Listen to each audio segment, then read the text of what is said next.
It's Sunday, September 25, 2022, and welcome to the 32nd episode in this series from Midas Touch and 5-Minute News called The Weekend Show, where we take a deep dive into the news of the week. Subscribe to the show as audio in addition to my daily 5-Minute News podcast on iTunes or wherever you get yours. Joining me today is the author of American Rule, How a Nation Conquered the World but Failed Its People, and the forthcoming book, The Midnight Kingdom, Jared Yates Sexton. Jared, welcome back to The Weekend Show. Thank you. Always a pleasure. Just before we start, your forthcoming book is kind of aptly timed, isn't it? Just tell us a little bit about The Midnight Kingdom. Yeah, the Midnight Kingdom is more or less my explanation of this crisis that we're facing, this anti-democratic crisis, rising authoritarianism. I really wanted to go back in time and really start to understand the forces that are at play here, the ideologies, the philosophies, the politics, the movements that are really putting us in danger. And so I was able to, I think, supplement a lot of the missing knowledge or missing ideas in history that I think, unfortunately, we're not always aware of. And to take an overly simplified idea of what's happening right now and really get in depth into it and try and wrap my head around not only what we're facing, but how we might actually move past it. The UN General Assembly has been operating this last week. It's a gathering of all the United Nations members, and in fact they're in person for the first time in a couple of years, it's been interesting as to how many world leaders have come together. Biden went and he spoke, but the General Assembly leader, Antonio Guterres, he's actually spoken out on growing geopolitical divisions, increasing inequality, the failure of nations to move quickly to tackle the climate crisis. But what was noticeable about his State of the World speech on Tuesday was the no-nonsense language, the gloomy tone, the focus not just on the breadth of challenges confronting, he called it a splintering world, but his solutions, the repeated plea to those in power that there is still hope and time for action. It reminded me a little bit of Sir David Attenborough, who's the wonderful narrator, British narrator, who on his, he's very old, he's in his late 90s now, and on his current documentaries, he's focusing everything on climate change because he knows he's not going to be around for long, and he's basically now saying, the planet's going to die unless you do something about this. These people are not mincing their words. Yeah, and for good reason. I mean, this is a problem that has been well known and well documented and forecasted since at least the 1950s. And this is one of the major problems, is that the drivers of this, the corporations, the fossil fuel companies, they've known about this forever. And because they've known about it and their role in it, and they've prioritized their own profiting, they've tried to hide this. They've actually gone so far as to weaponize information and science and more or less, destroy any sort of an objective reality. Like that was an intentional destruction that has occurred. But now that we're facing the, I would say the beginnings of it, but we've seen this for a while. We've had these little canary in the coal mine moments, like a Hurricane Katrina here in the United States, where we realize that these things are getting out of control and that our governments aren't necessarily capable of handling their fallout. The problem now, and this helps to explain a lot of the developments that we're seeing. Rising authoritarianism in the United States and around the world, attacks on democracy, as well as the invasion of Ukraine and this sort of new multipolar world that we're starting to experience, and a post-pandemic world as well, where goods are not moving and grain is not shifting.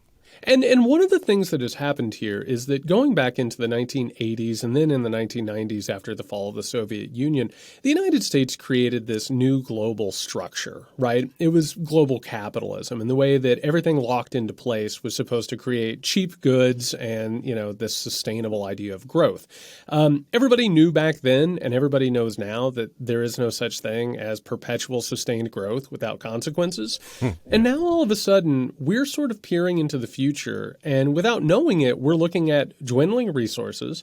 We're looking at mass redistribution of wealth, power, and even human beings. I mean, the fact is, this immigration crisis that, people like to tout now on the right wing, it's only going to grow worse and worse and worse. And this helps explain a lot of rising authoritarianism, cruelty, xenophobia, you name it. But the point is, there is a crisis on the horizon.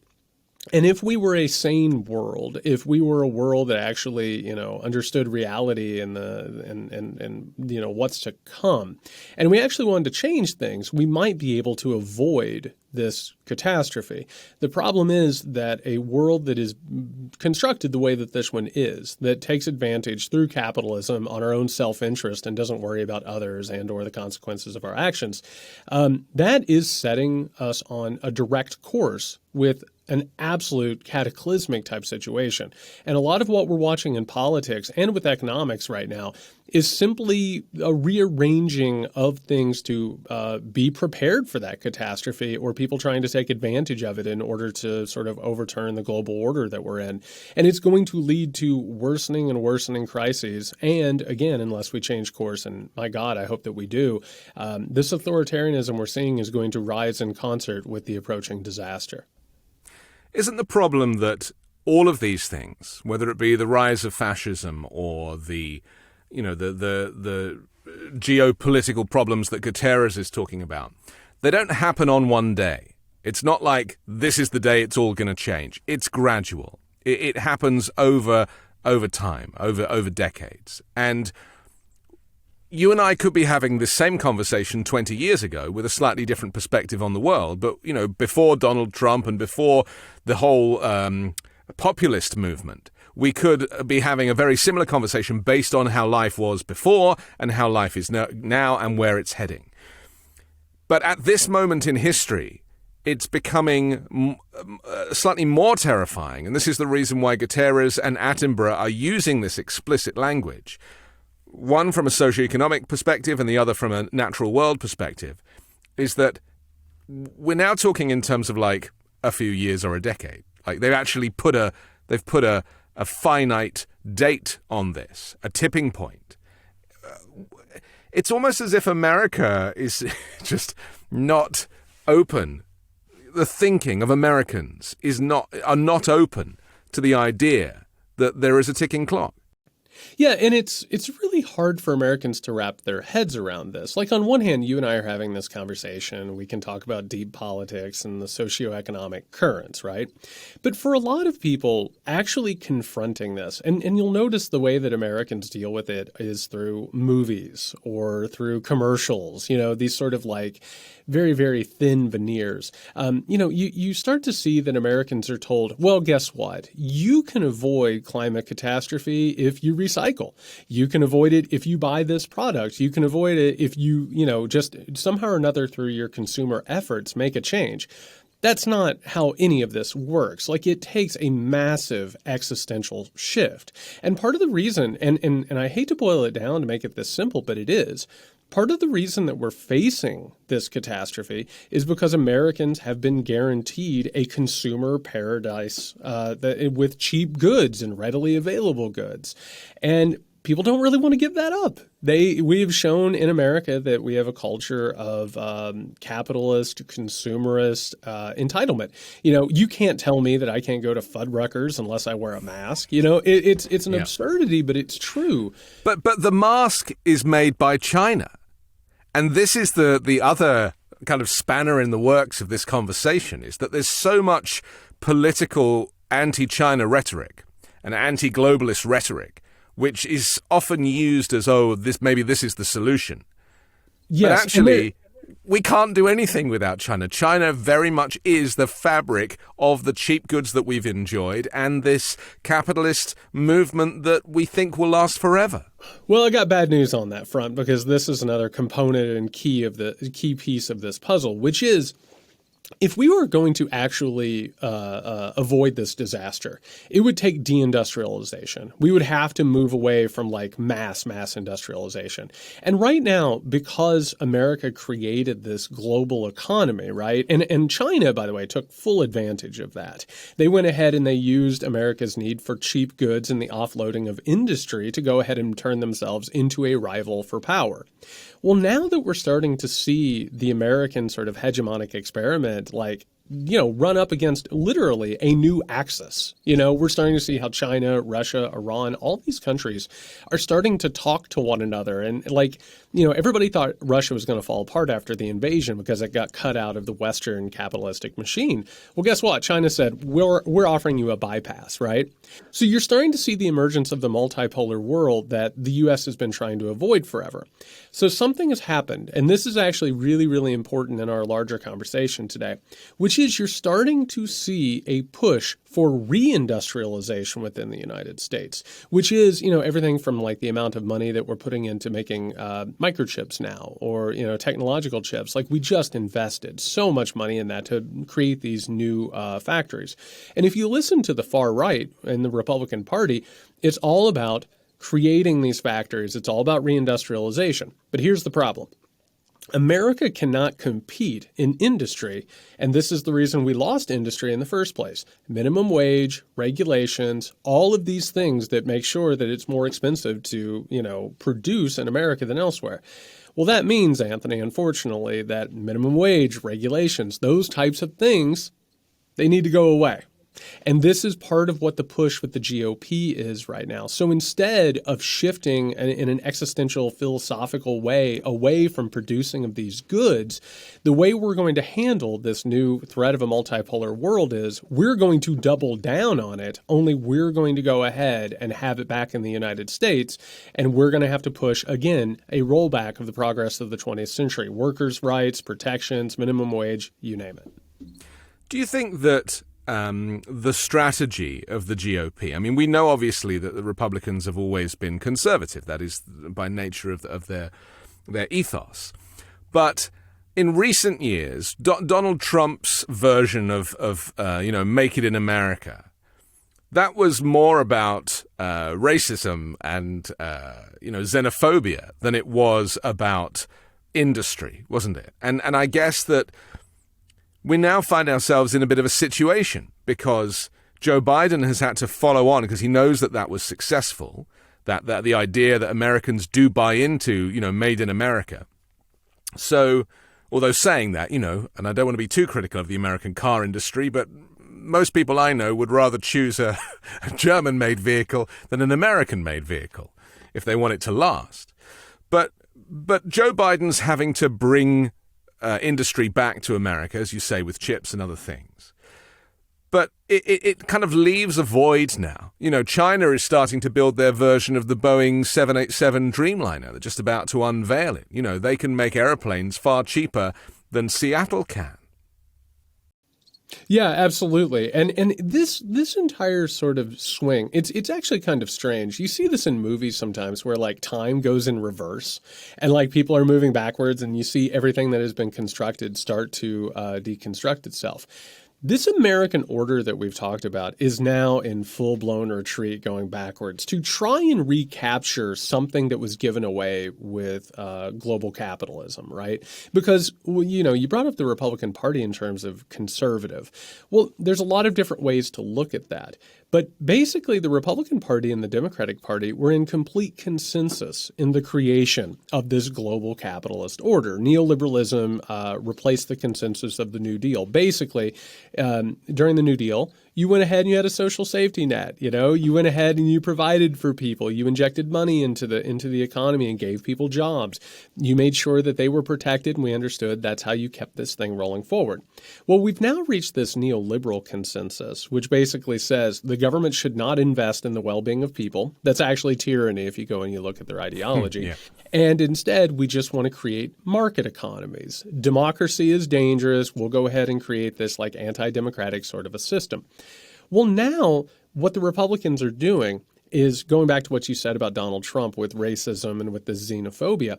They are now running in opposition to the exact system that they created with every intention of just perpetuating it. And the only way that you can make this work now is to go ahead and make sure that Americans get paid less money, that they're not protected, that the 40-hour work week goes away, that the weekend goes away. It's that rolling back of all of this progress. And deregulation is a big part of their pledge, isn't it? And yeah, for some reason, people think that deregulation is good. And a lot of that is to do with is semantics, linguistics. To deregulate sounds like smaller government, less rules, and fewer rules, and people do buy into that. But it's very unhelpful because you need both, don't you? You need to invest in America, but you also need to invest with workers who are paid properly and are not overworked.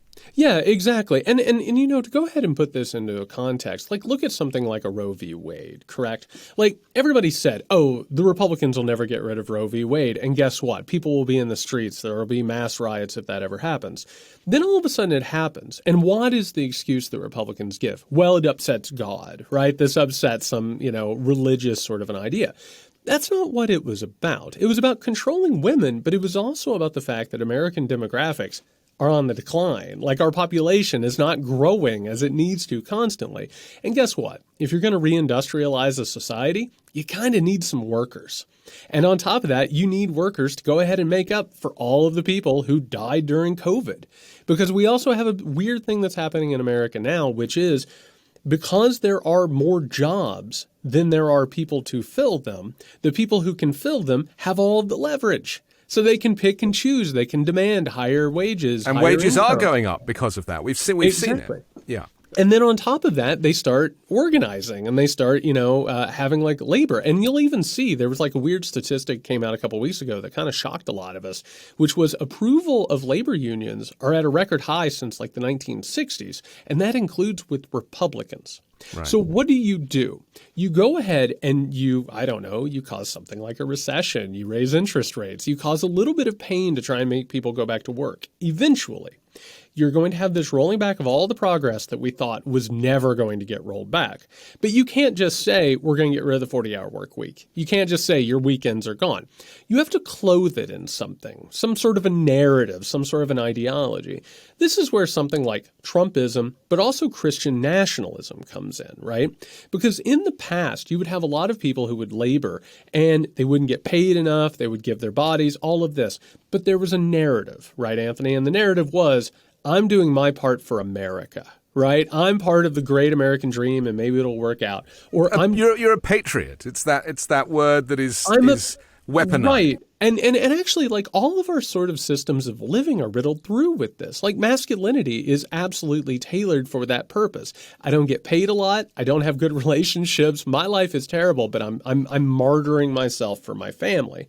Well, what's happening now in all of this is you have the real, actual political, economic reasons for these things happening. And then over top of them, you have stories. And so now it's going to be an American revival. We're fighting China. That's why you have to work longer hours and take less money. You're doing it as a patriot, but also as a Christian. And this is why women are going to be put under the thumb of this. This is why people are going to be forced to give birth to even someone who has violated them or, committed some sort of a crime on them. It is the pairing of those political, socioeconomic purposes along with those stories that keeps this machine humming. And the problem here is it's all very predictable. Anybody who's paid attention to this for years and kind of put together the history and how it works in cycles, it's very obvious where this is going. And we can avoid it. And I remain hopeful that we will, but we have to sort of move past a lot of these old preconceived notions that we have, progress only goes in one way, which is exactly what authoritarians want you to believe as they're rolling back time. And in all of this, we're seeing that progress of the 20th century. It's not only vulnerable, but it's on the chopping block right now. And it has to be for this flawed, dangerous system to continue. Let's just bring it to now. We are 2 months out from the midterms, less than 2 months. And this is, commentators were like, well, Roe v. Wade is going to have a huge make a huge shift for the Democrats, a very positive shift. But there is this other problem of misrepresentation or underrepresentation, whereby, and I'm talking about the GOP specifically, that the people that are putting in policies, and we're seeing this now with DeSantis and he's, deporting people out of Florida and told them they were going to Boston, they ended up in Martha's Vineyard, that these types of extremist policies are not representative of Floridians or the rest of the country. And that the GOP is created a kind of manifesto pledge for itself that only works amongst its group of far-right extremist Christian nationalist fascists. But most people, even Republicans, are not like that. So could this backfire? We know it will backfire with abortion, but with immigration, could it backfire? Well, in all of this, so one of the things about the Republican Party, which actually sort of vexes, going back to preconceived notions, right? A lot of the time when we talk about modern politics, people sort of throw up their hands and they say, Republicans are doing things that are going to hurt their electoral chances. Why would they do that? Don't they understand politics? And the problem here is that the Republican Party is, at this current moment, a minoritarian group. They're historically unpopular. They're not worried about growing themselves. And in a democracy, in an actual democracy, that would destroy the party. They would go away. They would cease to exist, and they would be replaced by somebody who actually reflected a larger populist identity and or ideology. But here's the thing. They don't have to. They don't have to worry about winning elections, right? And we even saw this with what happened with Lindsey Graham recently, who brought out this 15-week abortion ban, which is, I want to say it's something like 70%, 75% of Americans just they're not on board with. They see this as extreme. But here's the deal.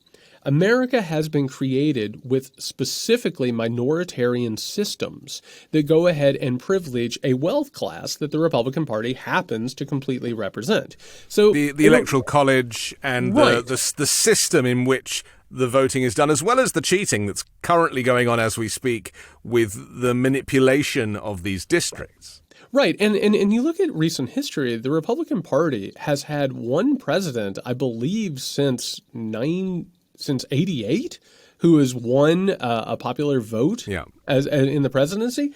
But you take a look at something like the Senate. They don't actually need to take over the Senate. The Senate rules and the Senate traditions, particularly things like the filibuster, and also the way that, we appropriate seats. A state like Delaware or a state like Wyoming has as many votes as California. The way that those minoritarian systems are set up, they don't have to win elections. And on top of that, the Supreme Court, which they have stolen, is another minoritarian system that is there to protect the rights of the wealthy. And here's the third part, which is sort of brings this whole thing into full bloom. They've also discovered, due to Donald Trump and his sort of reckless disrespect for everything, they've also discovered there is absolutely no consequence, whether political, economic, and or electorally, or legally, to denying election losses. You can simply say, we didn't lose, and I deny this. So as that takes place, the Republican Party really does not have to worry about being popular ever again, because things are gerrymandered and things are rigged in such a way, and they have had a process that's been going on, and it will continue, of disenfranchising people. So they're not playing the same game. It brings us to what the Democratic Party is and what they represent in opposition to this. That's a different question entirely. And I would go ahead and argue that question of the Democratic Party and what they do in opposition to the Republicans is actually the crux of this, and whether or not we can avoid these consequences. But the Republican Party is not interested in winning hearts and minds. It is literally about expressing the intentions of the wealth class, who, again, want to go ahead and roll back progress and exploit people further, and will the system work with them? And unfortunately, this system was specifically designed to privilege people like them in the position that they're in. Well, Kevin McCarthy unveiled the campaign video on Thursday, which is basically him on camera, cut with a lot of stock footage of, police doing policing, and it was just terrible. It was like the worst kind of corporate video you can imagine. But the theme is the same old stuff, that we are fighting for working people and that we, and patriots, as we said earlier. but there's absolutely no specific policy information in it. It is just gloss. And, Kevin McCarthy is a very accomplished actor. Some of us can see through it, but he is a very convincing player. And people will watch that and they'll be like, yeah, I want my America back. And so, migrants and trans people and anybody who's not white and Christian and cis is being used as a scapegoat in these types of campaign videos. And tragically, for the lack of policy coming out of the GOP, kind of doesn't really matter, as you say, because A, they're behind the scenes, they're cheating, but B, they're making such broad statements about the ideal America that they want, that white people will kind of be interested in, that they don't really have to do much work, do they? Because of the inherent kind of racist nature of their people.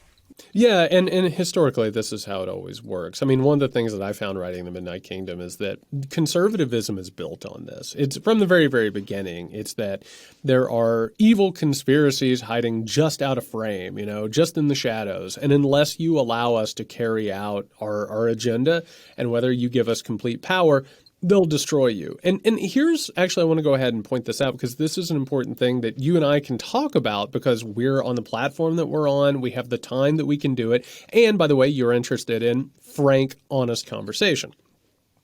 Those videos and those appeals of law and order, right, and of making sure that like the evil masses don't get out of control.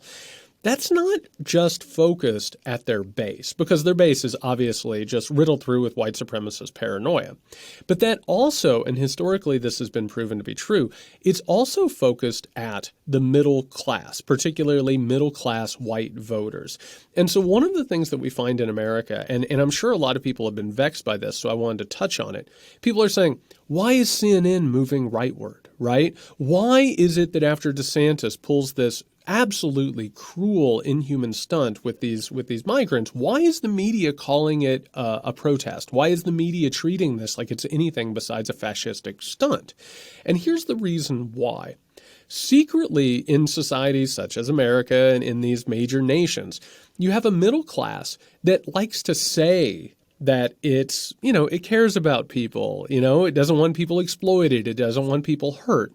But deep down, they also are terrified of any type of movement or energy or changes or trajectories that might actually endanger their wealth, their power. This is one of the reasons why, at least once a week, if not multiple times a week in the New York Times, you'll see an article that equates January 6th with wokeness on campuses, right? Because the idea is that wokeness, which is just sort of a catch-all like CRT for anything that makes these people uncomfortable. Basically, at this point, that middle class, and this is how fascist movements grow, this is how authoritarian movements grow. People like to pretend, Adolf Hitler, the way he spoke, Anthony, it was just so good people couldn't help themselves and they were just hypnotized. No, that's not what happened. The Nazis told the middle class and the upper class, we'll protect you from the leftists, we'll protect you from the socialists. And they were like, I don't like your tactics. They make me uncomfortable, but absolutely, I'll put the armband on. That's fine. What's happening now is that the Republican Party is more or less making an appeal to the middle class, including the media, the political class, you name it. People who say, I'm against this, I'm totally against this.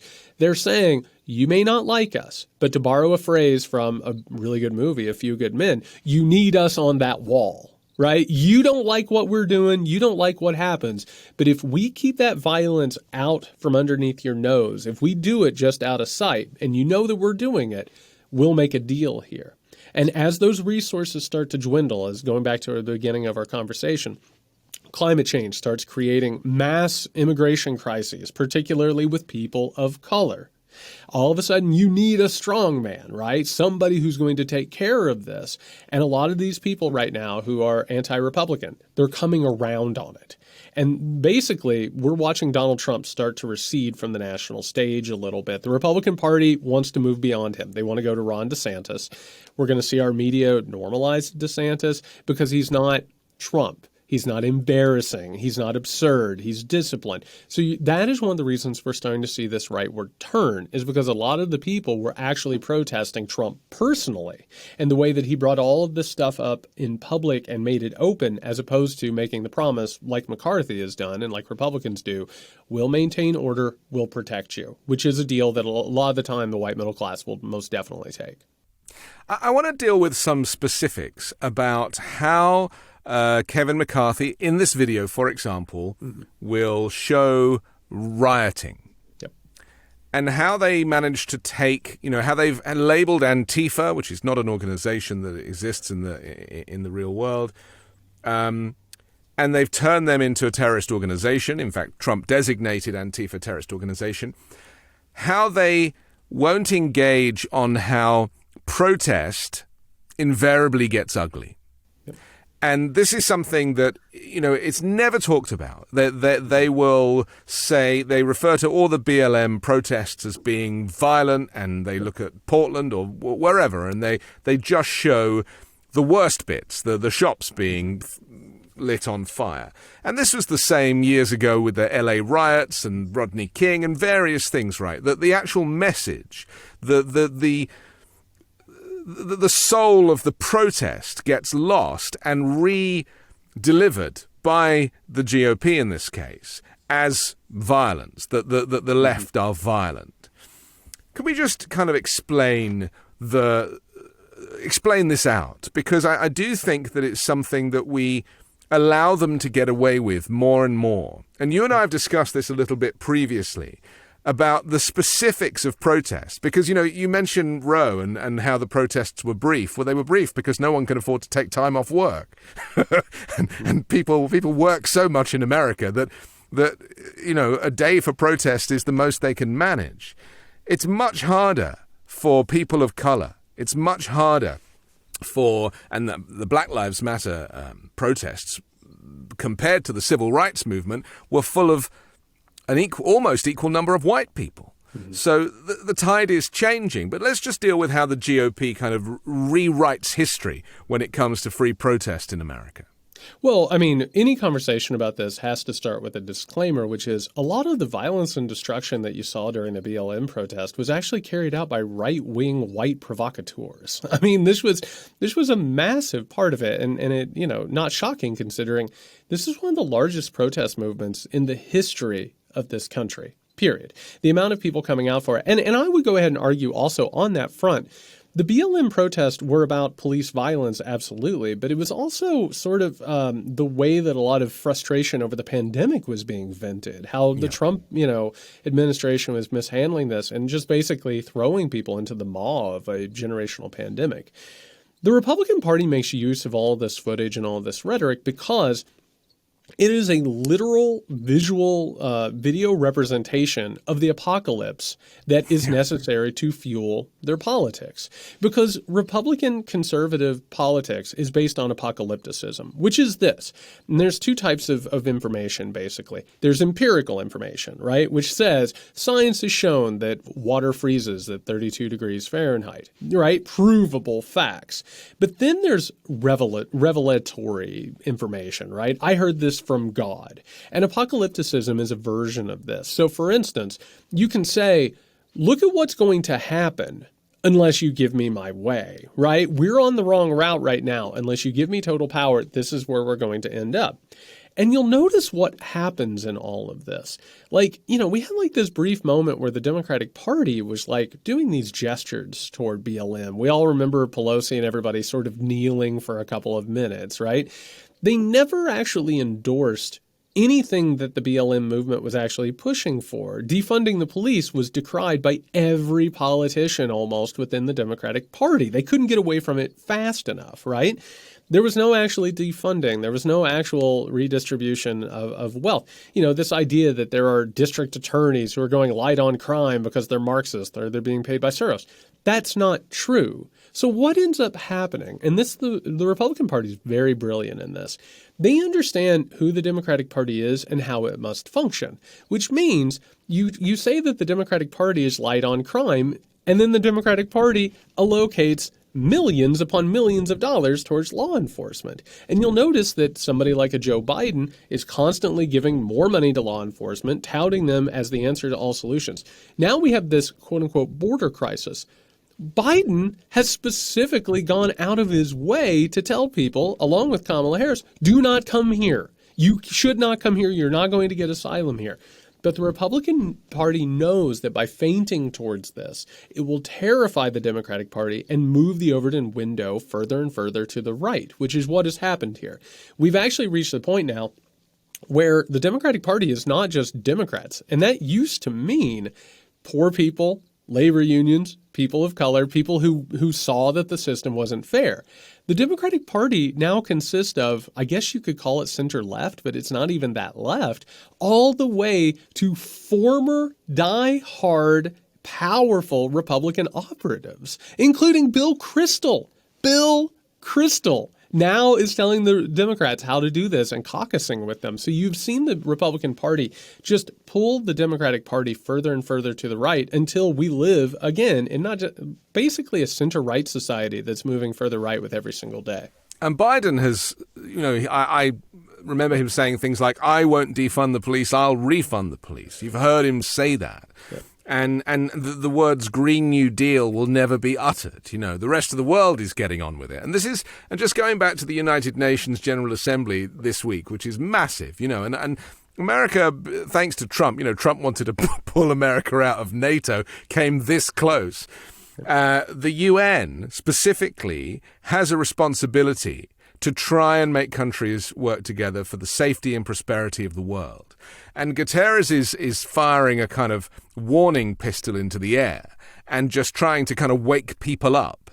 And, tragically, a lot of the stuff that the GOP are criticizing, or claiming that they will fix, Biden is already doing. He's already fixing it. He's already, as you've said, he's already put in a lot of investment into these areas that the GOP claim they will, which they won't because they just rely on trickle-down economics.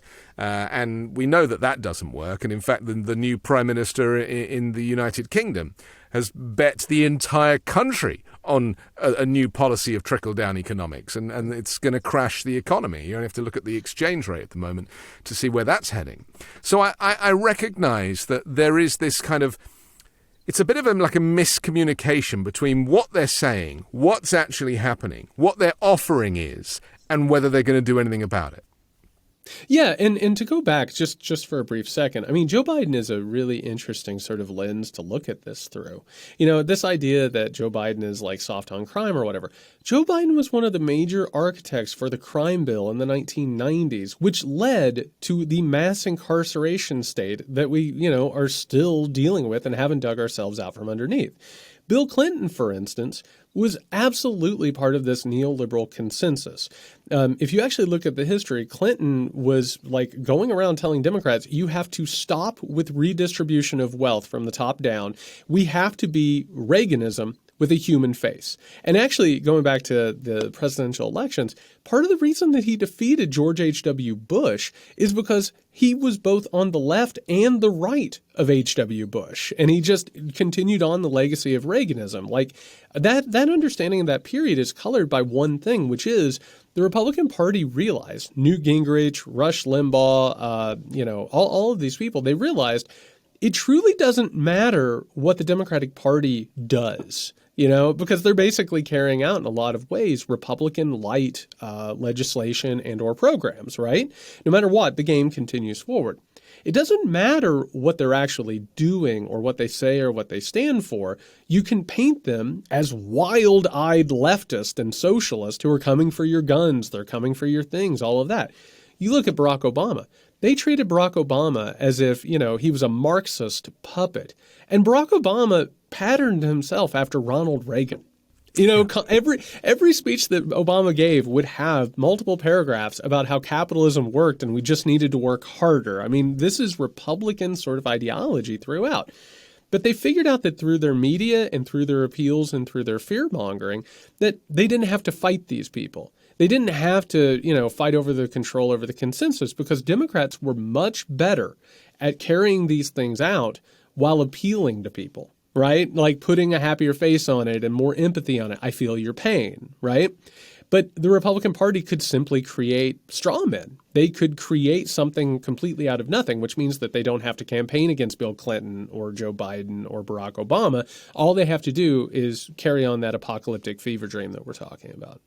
The problem now, though, is that the GOP are increasingly becoming exposed as a far-right and fascist party, which they kept hidden very well for many, many years, right? But it's now the cracks that they're not just beginning to show. These are huge fissures, and I recognize that, you know, the word, you know, you and I have talked about how fascism is never spoken about, and it is now being used, and it's being used by the President of the United States, even with the word semi in front of it. And, you know, that's his prerogative. But I'm very interested in Republican voters, the ones that are not fascists, the ones that are traditional fiscal conservatives, the ones who have been caught up in this MAGA movement. That because, you know, Americans like to compartmentalize. Everything's so binary.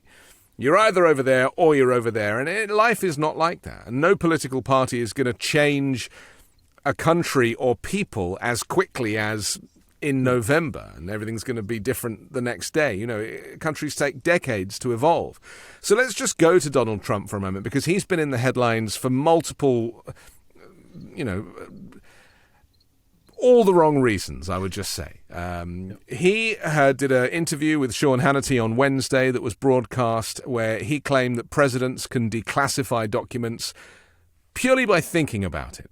He said there doesn't have to be a process. The process of declassification. This is his defense. The judge carrying out the review, as we know, of the search of Mar-a-Lago, Raymond Deary, this week told Trump lawyers that they must provide evidence documents in question. They must provide that the evidence that documents in question were declassified, or he will presume that they are not declassified. He said, I guess my view of it is you can't have your cake and eat it. So there's been a lot of exposure for Trump, and we're going to talk a little bit later about Letitia James and her civil case against the Trump Organization. But let's just focus on the man who is being broken in public. I mean, this interview with Hannity was just really not what Donald Trump needed right now. This was proof, and I've said it time and time again, he is completely bonkers. He should never have held office. He's been given all of this kudos because he's a former president, but he should never have been a president. He is not the right character, or he's too unstable. And it is amazing, Jared, that we didn't get nuked. And how that didn't happen, I have no idea. Let's just talk about the exposure of this leader of the Republican Party and how his financial crimes, but also his theft of official secrets, is going to affect the Republican voters. What's the mindset, the thinking of the people that are MAGA Republicans, but also those who are not, who are just traditional conservatives? Well, so first off, I think what's happening with Trump right now, this absolute avalanche of scandal and legal problems, I think is really indicative of something, which is how ready the system is to move on beyond Donald Trump.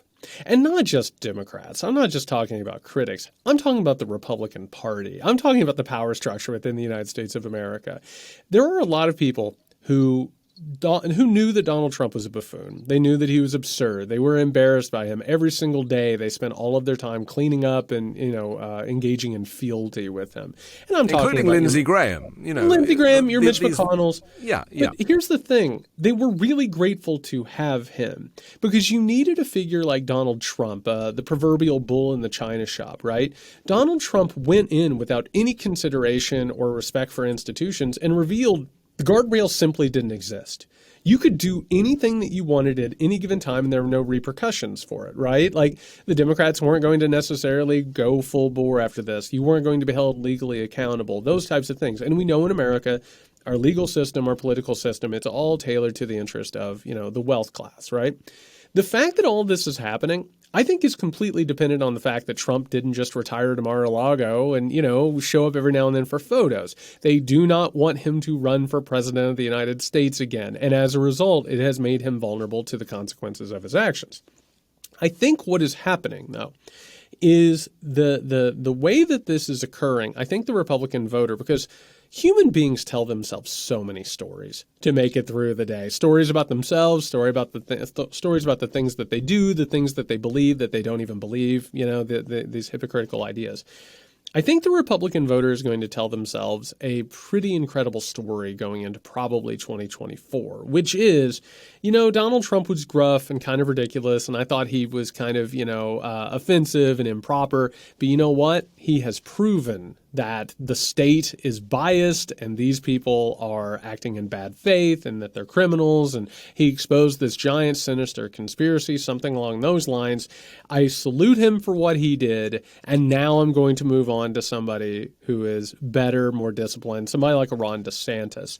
So I think there's a lot of mental gymnastics that are taking place here and a lot of sort of moving around of ideas, because part of what's happening is everybody likes to pretend that the Republican Party is the most disciplined group in the world.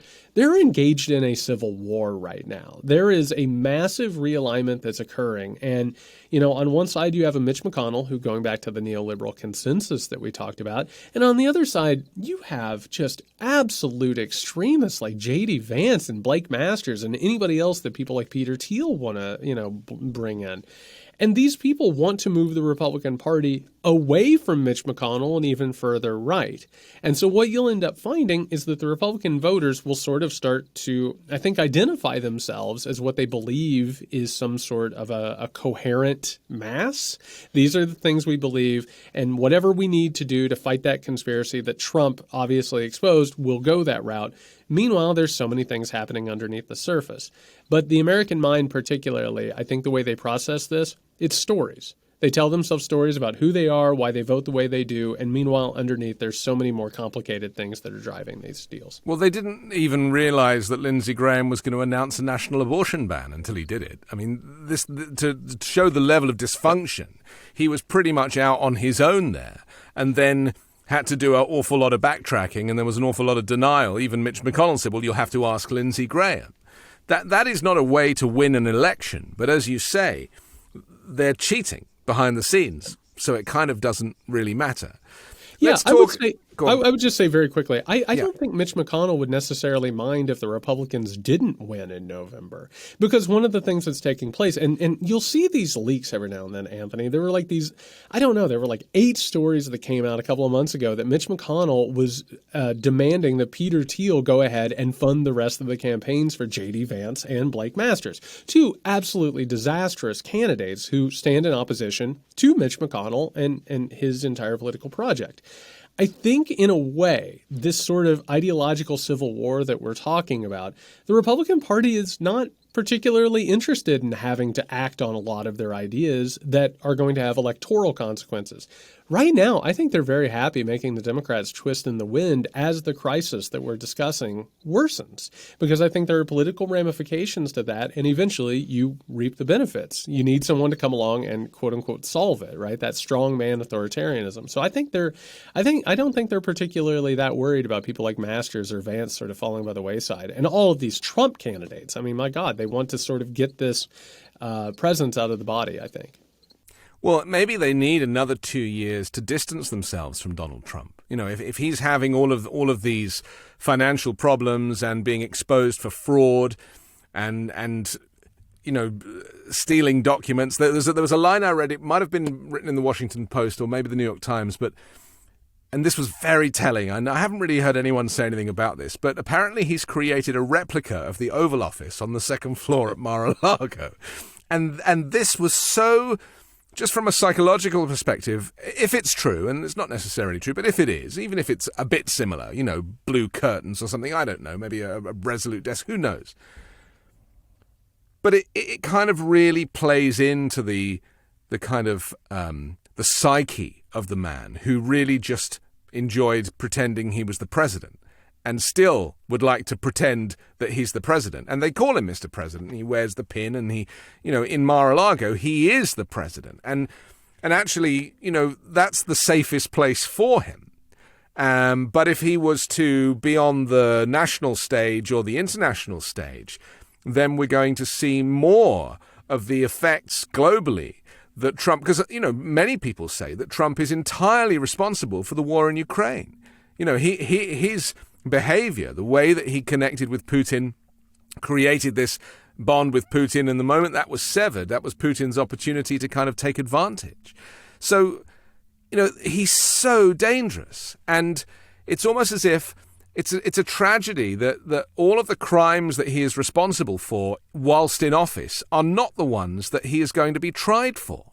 The crimes are lying about stealing official secrets, claiming that he can declassify when he can't. He's perjuring himself on a daily basis.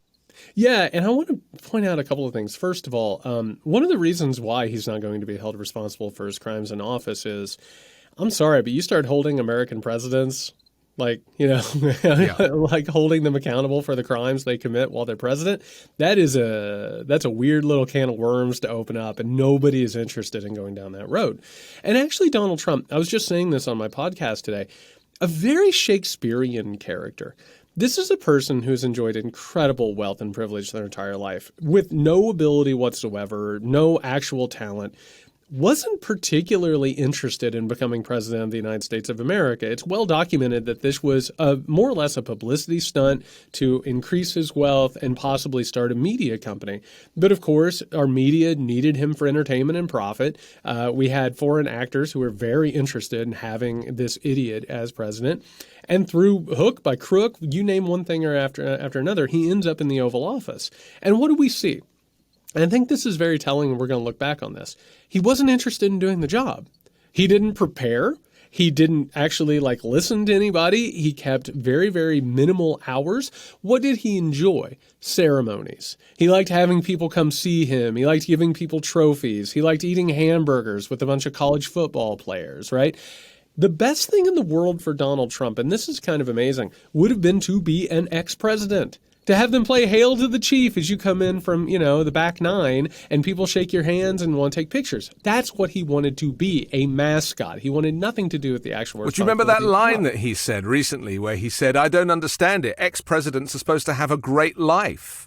And he couldn't understand why everyone was after him when he looked at the other ex-presidents and they were doing really well. He could not conceptualize why that is and why it might be his fault. And I don't even think he actually wants to be reelected president, except for I think he feels like he has to be. And as a result, I truly believe that's why all of these legal consequences are coming to pass. If he would just go away, if he would just go ahead and say, no, I'm done, thank you very much, there's a real possibility that some of this stuff wouldn't have happened, or it might possibly go away, right? We all know, this thing that's come out in New York, and obviously we have to talk about it. Donald Trump is not the only wealthy person in the city of New York, not even the only real estate developer, not only the only businessman who has inflated his wealth and assets in order to get beneficial treatment and loans and, these favors. This is something that is basically more or less the foundation of the American economy. and the fact that this is what he's getting caught on, as opposed to any of the number of crimes that he committed while president of the United States of America. I mean, it would take an entire show just to even list it, much less go in depth. I think it's really, really telling that this system, and particularly the Republican Party, very happy what he showed them, very happy what he presented and what he created, and they're more than ready to use it, including Christian nationalism, authoritarianism, you name it. But they want him to go away. They need him desperately to back away from the stage and let the professionals take over. There was an event that took place, just talking about his crimes while in office, something that people never really talk about. You remember after the killing of Soleimani, and he was boasting about this. An aircraft was shot down a few days later that was leaving town, and there were, I think, around 150 souls on there who died. And, a lot of academics directly connect the shooting down of that aircraft as a revenge act that was as a result of the Soleimani murder or execution or whatever you choose to call it.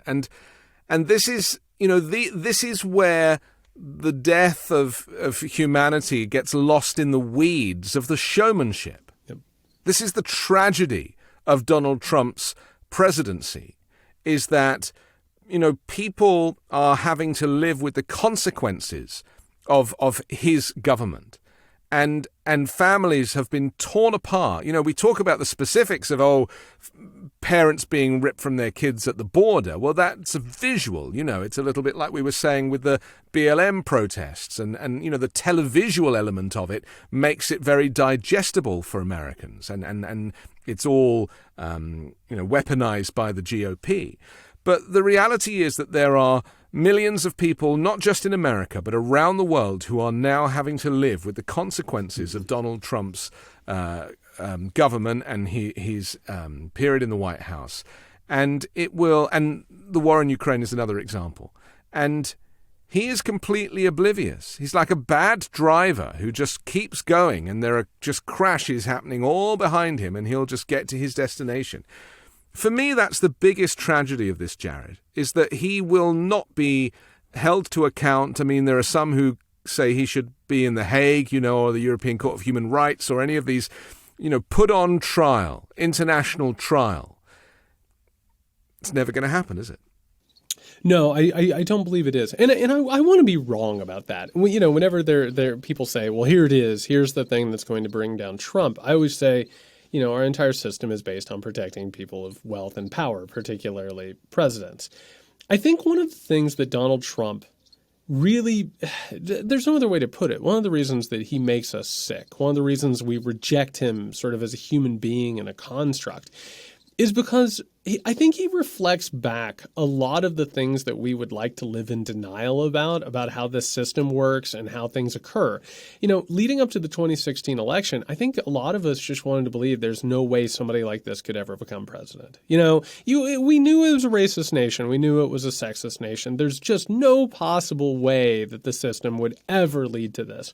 And then everything that he did was just another indictment. It was one thing after another that we just kept seeing. Is like, somebody has to stop this. Somehow or another, this has to be dealt with. And I look at somebody like a George W. Bush, speaking of people who should be in The Hague, right? This is a person who not only criminally invaded another country, but set off a worldwide campaign that killed God knows how many people, ruined how many lives. But you actually look at what happened in the wake of Donald Trump. We really went about rehabilitating the image of George W. Bush, right?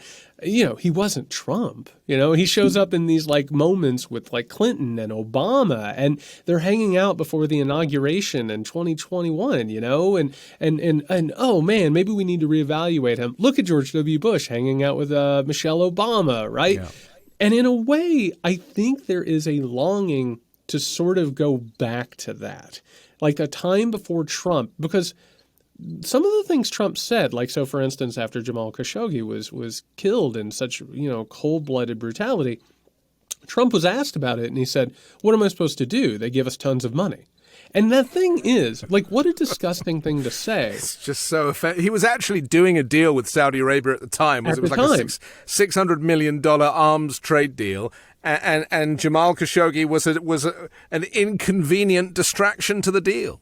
Exactly. And here's the terrible part about it, and I hate to be the person who points this out. He wasn't saying anything that hadn't been the ruling principle within the United States. We know what Saudi Arabia does to people. We allow them to do that because they are our partner in the Middle East, and incredible amounts of money and resources go back and forth. What we hated Trump for was that he said the quiet part loud. He didn't have the ability to sort of paper over those things, right? Which again is one of the reasons why I am trying to warn people about somebody like a Ron DeSantis. He'll get up, he'll say the right thing, he'll look good in photographs. He won't go on these weird, bizarre rants that Trump does. Trump all the time would just say things off the wall. It was embarrassing to have him as president. The problem is when you take the authoritarian structure that Trump came to represent and built around himself, and you hand that to somebody who looks good in pictures and is capable of talking and going out and not embarrassing themselves, you start to realize that what he did was he sort of cleared the way for this. He showed us that all bets were off as long as you're able to operate sort of within an expectation, which I think that's the terror of Donald Trump, is that inability to sort of make himself fit in and hide sort of the infrastructure behind him. I think is truly terrifying and grotesque. There's really no other way to put it. But he set an example not just for America, but for the rest of the world. And this is what people fail to realize, is that it's like a domino effect. And countries that previously were just, were maintaining balance have now tipped into either populism or extremism. Brazil is an example. Turkey is an example. I mean, it's getting to a point now where he's made it okay because people do look up to America around the world. American democracy was always hailed as this kind of great bastion of success. And now American democracy is arguably so compromised that people are nervous to even go out and vote. Yeah, I think there's an important thing to talk about here, which is you're exactly right. In Hungary, Russia, Turkey. Yeah, Orban. It's the worst, right? And you have Orban showing up in the United States of America at CPAC and tutoring the Republicans on how to create and they call it illiberalism, right? Taking away democracy out of the equation. Here's the even more frightening part of that. Those are the places where it's overt, right, where these authoritarians have come to power. But you actually go ahead and you look at so-called Western civilization, these Western powers that are supposed to be at the forefront of all of this. The United States of America elected Donald Trump, and we currently have an anti-democratic authoritarian movement growing. Over in England, my God, you don't get to Brexit without straight up white supremacist paranoia and xenophobia. Look at France, where, these far right politicians are gaining ground with every single election.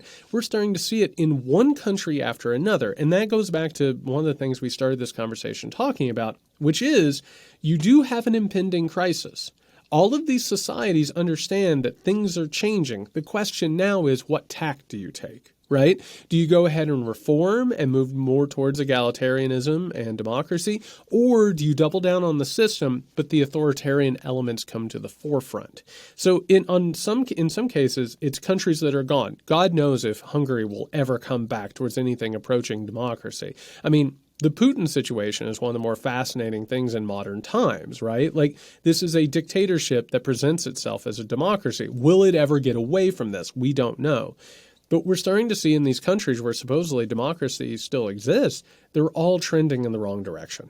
And all of the signs are out there that unless something happens and unless there's a concentrated effort to beat this thing back, this isn't going to be in one country. This is going to be spreading throughout.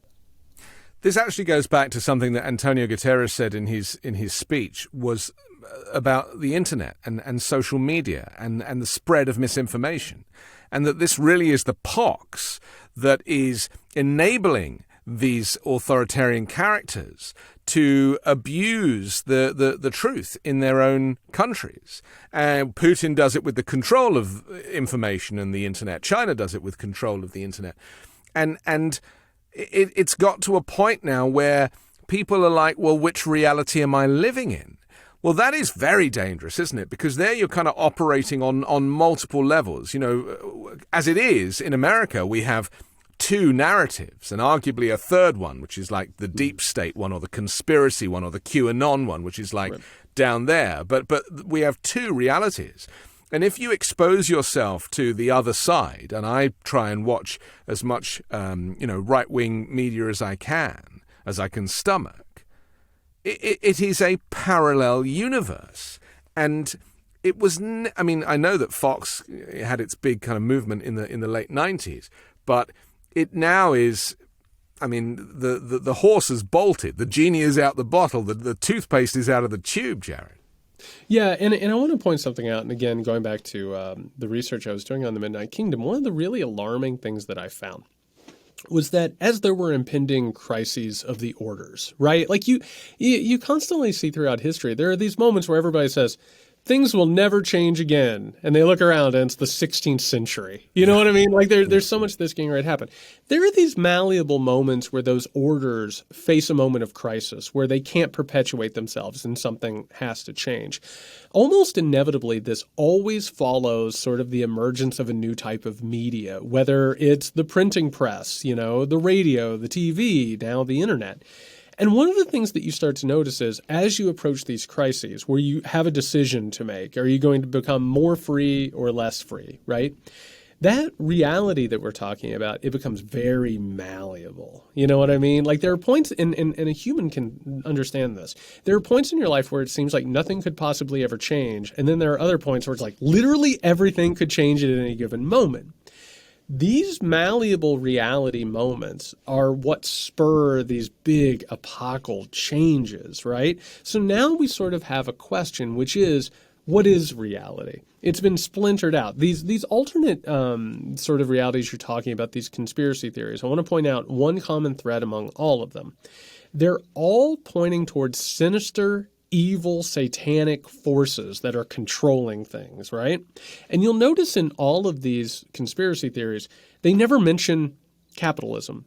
They never mention profit motives, that people do things not because they're evil, but because they're interested in, enriching themselves or empowering themselves. They think they're doing the right thing. These conspiracy theories are hiding the real true causes of this crisis, of why we're moving up to this sort of precipice, this abyss, if you will. And as that happens, they actually can replace reality. Going back, I always hate to bring up Nazis because people sort of roll their eyes and they say it's the Nazis. One of the reasons that they gained power was they posited a new reality. And the new reality is well, Germany didn't really lose World War I. We didn't really suffer a defeat back here. It was because the Jews caused this, and the Jews are causing our problems.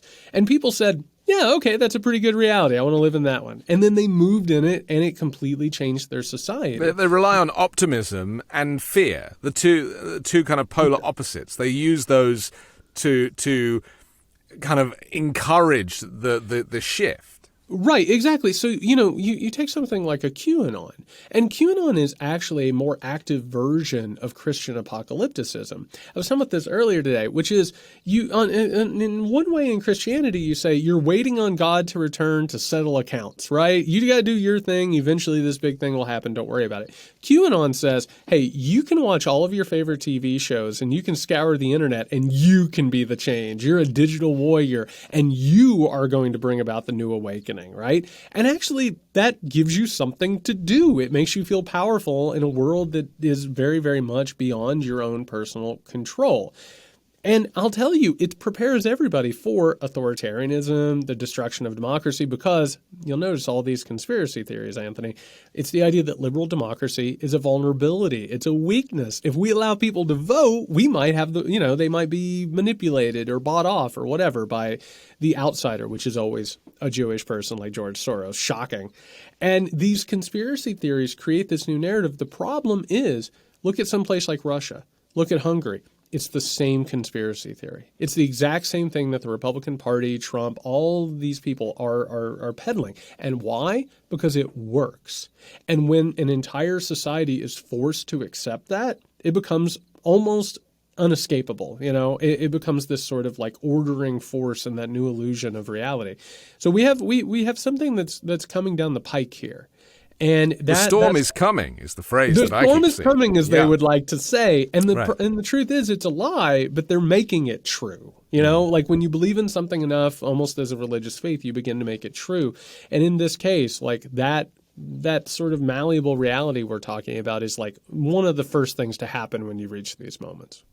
So let's finish up by looking at the landscape currently. I mean, Joe Biden is I'd say he's an institutionalist, right? Yeah. He is somebody that very much, and that speech. I'm very keen on your reaction to the speech that he gave, that right-wing media claimed was a kind of communist speech because of the red lighting behind him, and they used a very different photograph to the one that was the official photograph.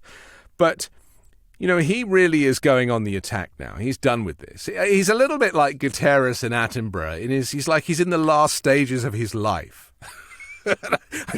I do think this is very interesting. This is why we need elder statesmen and women, is because it's like they're going to just be like, look, I do not want to leave a legacy of destruction. I want to leave a legacy of optimism. And so he's just going for it. He's like, MAGA Republicans, semi-fascists. He's not pulling any punches because he really genuinely believes that there is a threat of fascism because it's already happened. It's not actually a threat, it's already happening. When you're disappearing people off the streets of Portland or gassing, American citizen protesters, and you're the president, well, it's a bit late, right? Mm-hmm. But I'm still interested, despite everything that's, distracting us at the moment. With Trump, we haven't even had time really to talk about this civil fraud suit bringing down the Trump organization, which can only be a good thing. But whenever something happens like that, because Letitia James, they're saying it's partisan because she's a Democrat and she's up for election, and so the actual facts of the crime are irrelevant. It's all about finding an excuse. And my question, and there is a question here, and it's actually a similar question to the one that I posed earlier about this movement to the right, is what happens to the normal non-MAGA Republicans? Who are they going to vote for? Are they going to switch to Joe Biden's party? Is that too much of a stretch? Or is he centrist enough to be able to welcome in some of those traditional conservatives? Yeah, I think there was some movement in 2020 from the Republicans over to Joe Biden. I think there's a lot of people who, particularly people in their 60s who have seen Joe Biden and understand who he is, the ones who haven't been, bought off by these conspiracy theories. I think part of what's happening, and I was very heartened to see Biden start talking about fascism. I think that showed that mainstream America is starting to understand that something's wrong here. But the networks didn't carry it, remember? So he might have been talking about it, but nobody hey, heard. you have to show Law and Order reruns sometime. You know what I mean? Right. Those are more important. I think in a way, the problem in all of this is that Biden understands that there's a problem, but if you parse out his language, even going back into the primaries, he truly believes that the Republican Party as a body is fine. That it happens to be a cancerous growth, that it's Donald Trump. And actually, you'll notice that was the message during the January 6th commission hearings. They didn't talk about the donors who funded all of this and the infrastructure that created this attack on the election. So in a way, he is right that this is a fascistic movement, but he's also wrong in the idea that somehow or another the Republican Party isn't riddled through with it. The bigger issue here, going back to how you originally started the question, the Democrats are absolutely institutionalist. At this point, and I want to go back to the 1960s or 1970s and tell Democrats then that the Democratic Party would become, the defenders of the institution. I would love to see people sort of lose their minds over that. Well, they should be the rebel alliance, shouldn't they? I mean, and the problem here is this. What you need to do to defeat Trumpism and what you need to do to undermine this authoritarian movement is take away the material conditions that make it possible to be a populist movement. And again, I had mentioned that Bill Clinton ran on the left and the right of George H.W. Bush in 92. Trump ran to the left and the right of Hillary Clinton. He would go out and say, I'm going to get rid of NAFTA. I'm going to make sure that you get jobs. You guys have been screwed. You need someone to go in and fight for you. He didn't mean it. He never once meant it, and he got in power, and he completely handed over power and wealth to the wealthy. Well, he didn't even know what NAFTA was. He never read it. Right. And here's the problem. The Democratic Party, because they're defending institutions, they're trying to reinstall faith in a system that everybody knows is completely flawed and unfair and unequal. And so as a result, you have a bunch of Democrats who are like, why aren't you helping us? Why aren't you fighting this thing? They cannot fight it because they have one arm tied behind their back. They're trying to feed people the same sort of message that people have rejected. But if you go in and you actually start to talk about changing things, making it more equal, or at least trying to move things in the right direction, you cut out the material conditions that made it possible for Trumpism in the first place.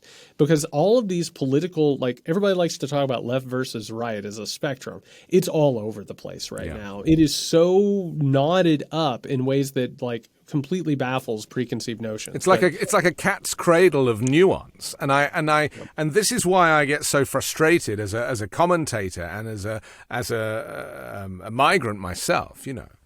Is that it's so childish. The debate is so childish. The offering is so childish. The language is so basic. And, we thought that it was just Donald Trump who had the body of an 80-year-old and the intellect of a 10-year-old boy. But actually, it goes beyond that. It goes right through the GOP. And when you hear even people like Rand Paul, taking on Dr. Fauci, there's no intellect behind this. It is playground mentality. And a country like America, which has so much potential and is so mighty, needs a greater level of understanding. And do you know what my solution is? Because I thought of it the other day. I realized it when these two cases, Letitia James and Fannie Willis, the next case that's going to come up. Black women is the answer to all of our problems. Because white men have failed so horrifically over generations in America. And I really feel like that women generally, because of hopefully more empathy, more emotional intelligence, a greater understanding of the world, because they've had to play second fiddle to white men for so long.